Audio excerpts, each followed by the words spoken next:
오늘도 말씀과 기도로 하루를 시작하는 모든 성도님들을 축복합니다. 오늘 함께 묵상하실 말씀은 히브리서 6장 9절에서 20절 말씀입니다. 같이 말씀 읽겠습니다.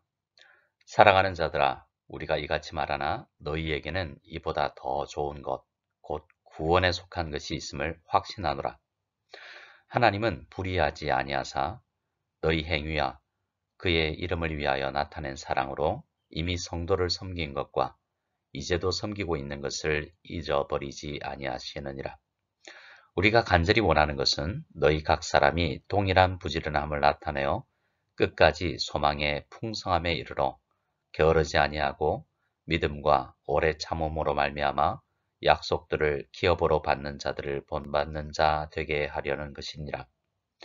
하나님이 아브라함에게 약속하실 때에 가리켜 맹세할 자가 자기보다 더 큰 이가 없으므로 자기를 가리켜 맹세하여 이르시되 내가 반드시 너에게 복주고 복주며 너를 번성하게 하고 번성하게 하리라 하셨더니 그가 이같이 오래 참아 약속을 받았느니라.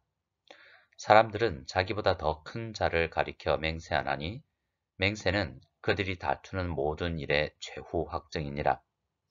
하나님은 약속을 기업으로 받는 자들에게 그 뜻이 변하지 아니함을 충분히 나타내시려고 그 일을 맹세로 보정하셨나니 이는 하나님이 거짓말을 하실 수 없는 이 두 가지 변하지 못할 사실로 말미암아 앞에 있는 소망을 얻으려고 피난처를 찾은 우리에게 큰 안위를 받게 하려 하심이라.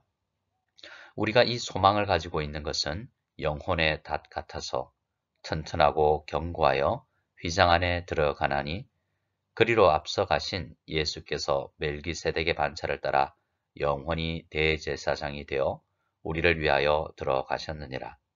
아멘. 오늘 말씀은 사랑하는 자들아 라는 메시지로 시작하고 있습니다. 어제 우리가 함께 말씀을 묵상했던 8절까지의 말씀을 보면 경고의 메시지였는데요. 사실 9절부터 20절까지 오늘 말씀이 히브리서 저자의 본심이라고 하겠습니다. 히브리서 저자는 이 편지를 받고 있는 수신자들을 사랑하고 있습니다. 그들이 얼마나 고통스럽고 얼마나 힘겹고 얼마나 큰 유혹 앞에 놓여 있는지를 아는 거죠. 그래서 경고의 메시지를 준 것도 사실 사랑했기 때문입니다. 그들이 그 큰 소용돌이 속에서 무너지지 아니하고 떠내려가지 아니하고 믿음에 굳게 서기를 바라는 마음으로 경고의 메시지를 준 것이죠. 하지만 이제 본심이 드러납니다.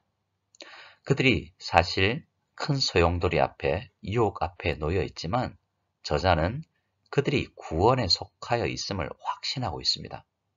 왜 그러냐면 10절 말씀에 하나님이 그들을 잊어버리지 아니하시기 때문이다 라고 이야기하고 있습니다.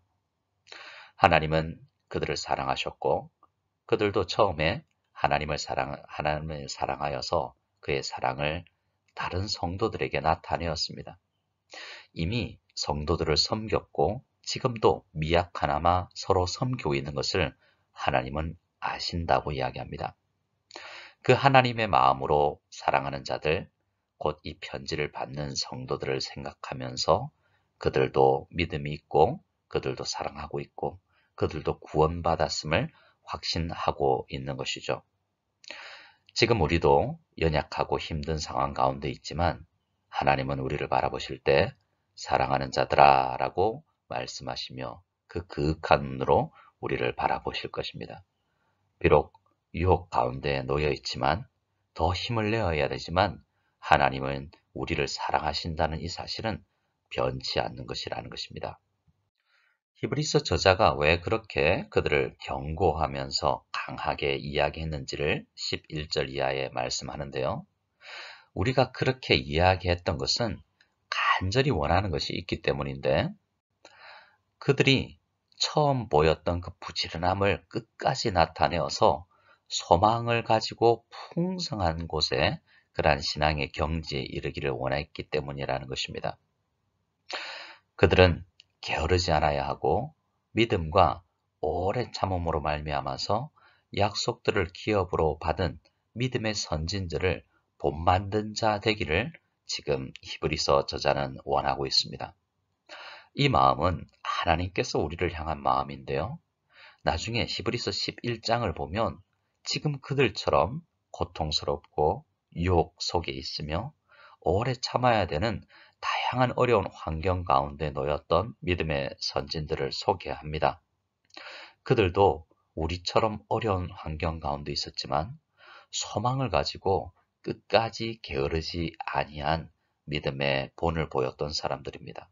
때로는 넘어지기도 하고 때로는 쓰러지기도 했지만 결국에는 다시 일어나서 게으르지 아니하는 이 믿음의 길을 걸어갔던 것입니다. 오늘 우리 주님께서 우리에게 원하는 것이 있습니다. 간절히 원하는 것이 있습니다.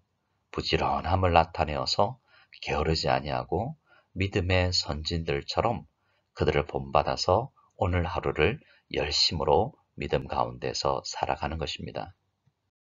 베드로 사도도 동일한 것을 이야기했는데요. 베드로서 1장 5절로 11절 말씀을 보면 우리가 어떻게 게으르지 아니하고 부지런해야 할지를 말씀해 주고 있습니다.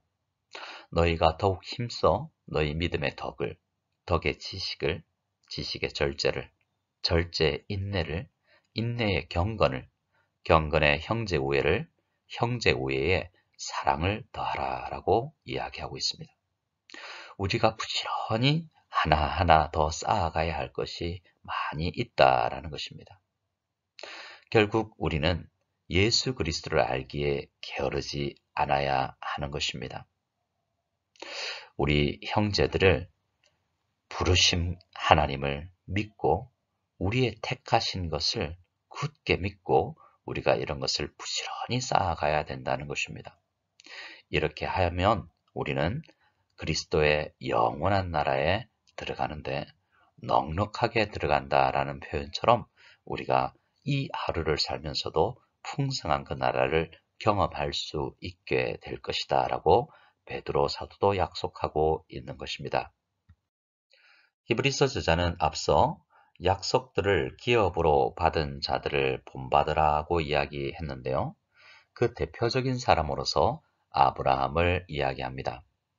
나중에 히브리서 11장에 가서 더 풍성하게 이야기하겠지만 아브라함이 어떻게 그들과 같은 동일한 환경 속에서 오히려 더 나쁜 환경 속에서 약속하실 하나님을 믿고 잘 믿음 가운데서 살아갔는지를 소개하고 있습니다. 하나님이 먼저 아브라함에게 맹세하셨다라고 이야기합니다. 우리는 보통 맹세할 때 나보다 더 확실한 사람, 나보다 더 믿을 만한 사람, 우리 어머니의 이름으로, 우리 아버지의 이름으로 맹세를 하죠. 하지만 하나님께서는 그렇게 맹세를 걸 더 큰 자가 없기 때문에 자기를 가리켜 맹세하였다라고 말합니다. 아브라함에게 어떤 맹세를 하셨습니까? 내가 반드시 너에게 복 주고 복 주며 너를 번성하게 하고 번성하게 하리라 라는 말씀으로 아브라함에게 약속을 넘어서 맹세를 하셨다라고 이야기를 하고 있습니다. 15절 말씀을 보면 아브라함은 그래서 그 약속, 하나님의 그 맹세를 믿고 오래 참아서 약속을 받았다라고 이야기하고 있습니다. 우리에게 원하시는 것이 그것이죠. 하나님의 약속이 있고 그 약속을 믿는 사람들이 오래 참으면서 받아 누릴 수 있다라고 이야기하고 있습니다. 하나님의 약속은 이루어지지 않은 약속의 형태이지만 그 약속을 온전히 믿음으로 받는 사람은 그 약속을 오늘도 받아 누릴 수 있다라는 것입니다. 아브라함은 그 약속을 받을 때 오래 참았다라고 이야기하죠. 인내가 필요하다는 것입니다. 오늘 말씀은 이 약속과 하나님의 맹세와 그것을 믿는 자가 어떻게 소망을 가지고 오늘 하루를 살아갈 수 있는지를 설명하는 것으로 마무리가 됩니다. 16절 말씀에 사람들은 자기보다 더 큰 자를 가리켜 맹세하죠.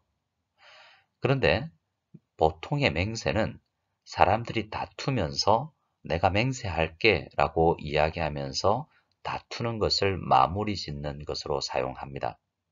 하지만 하나님은 다릅니다. 하나님의 약속을 기업으로 받는 자들에게는 그 뜻이 변하지 아니함을 더 충분하게 나타내시려고 맹세를 하시면서 보증을 하시는 것이다 라고 이야기하고 있습니다. 이 말이 무슨 말입니까? 하나님은 거짓말을 하실 수 없는 그냥 약속만 하셔도 온전히 이루어집니다. 하지만 연약한 우리를 생각하여서 하나님은 맹세까지 하시면서 더 보증을 해 주신다라는 것이죠. 그래서 이 두 가지 변하지 못할 사실, 하나님은 그냥 말씀만 하셔도 이루시는 분인데 우리의 연약함 때문에 우리를 잘 소망이 흔들거리고 잘 믿지 못하는 우리의 연약함으로 말미암아서 맹세까지 하시면서 그 약속을 우리에게 누리기를 원하시는 분이라는 것입니다. 사람들은 다 소망을 가지기를 원합니다. 소망이 없으면 살아갈 수가 없지 않습니까? 우리는 소망을 얻으려고 피난처를 찾고 있는 사람들입니다. 어렵기 때문이고 힘겹기 때문입니다. 환경이 너무나 낭망적이고 미래가 불투명하기 때문에 우리는 소망을 추구합니다. 그런데 이 세상 어디에도 진정한 소망을 찾을 수가 없죠. 확실한 것이 없기 때문입니다. 그러나 확실한 것이 있는데 하나님의 약속만이 확실합니다. 그리고 이 약속이 더 분명한 것은 하나님께서 맹세하시면서 아브라함에게 주셨던 것처럼 오늘 우리에게도 주시기 때문입니다. 그 소망을 가진 자들이 큰 안위를, 위로를 받게 됩니다. 그래서 말씀, 약속, 맹세를 기반으로 하여서 소망을 가진 사람들은 마치 영혼에 닻을 내리고 있는 사람 같아서 튼튼하고 견고하여 휘장 안에 들어갈 수 있게까지 되는 것입니다. 휘장 안으로 들어간다는 말은 무엇입니까? 휘장은 유대인들에게는 1년에 한 번, 그것도 대제사장만이 들어갈 수 있는 공간인데요. 오히려 오늘 어려운 시기를 살아가는 우리가 이 소망을 가지고 있으면 말씀은 기반으로 하고 있고 약속을 기반으로 하고 있으며 하나님의 맹세를 기반으로 한 소망을 가진 사람들은 마치 휘장 안에 들어가서 하나님과 그 은혜의 놀라운 친밀한 교제를 누릴 수 있는 것 같아서 영혼의 닻이라고 표현하고 있는 것입니다. 20절 말씀에 우리보다 먼저 앞서 우리를 대표해서 가신 예수님께서 그 휘장 안으로 들어가셨습니다. 그렇기 때문에 그 이후로 우리도 자유롭게 그곳으로 들어갈 수 있다라고 이야기를 하는 것입니다. 어려운 환경 가운데 놓인 성도 여러분, 우리도 힘겹죠. 우리도 넘어지려고 하죠. 하지만 이때 히브리서가 우리에게 격려하고 있다라는 사실을 잊지 않기를 바랍니다. 하나님께서 우리를 바라보면서 사랑하는 자들아 라고 부르시고 있다라는 것을 잊지 말기를 바랍니다. 하나님은 이 어려운 환경 속에서 오래 참고 약속을 믿고 소망을 가지고 하루를 살기를 원합니다. 그 소망을 가진 사람들은 깊이 그것을 묵상하면 마치 영혼의 닷 같아서 휘장 안으로 들어가서 하나님과의 소통을 누리며 하나님과의 친밀한 교제를 누릴 수 있게 될 것입니다. 이 아침에도 말씀을 붙들고 영혼의 닻을 깊이 내리고 지성소 안에 휘장 안으로 들어가서 우리 살아계신 하나님의 마음을 느낄 수 있고 확신을 가질 수 있는, 그래서 이 어려운 환경을 이겨낼 수 있는 인내하는 우리 모두가 될 수 있기를 간절히 원합니다. 함께 주기도문으로 예배를 마치겠습니다. 오늘 함께 드릴 주기도문은 개역 한글 버전입니다. 같이 주기도문 드리겠습니다. 하늘에 계신 우리 아버지여, 이름이 거룩히 여김을 받으시오며 나라에 임하시며 뜻이 하늘에서 이루어진 것 같이 땅에서도 이루어지이다. 오늘날 우리에게 일용할 양식을 주옵시고 우리가 우리에게 죄 지은 자를 사하여 준 것 같이 우리 죄를 사하여 주옵시고 우리를 시험에 들게 하지 마옵시고 다만 악에서 구하옵소서. 대개 나라와 권세와 영광이 아버지께 영원히 싸움나이다. 아멘.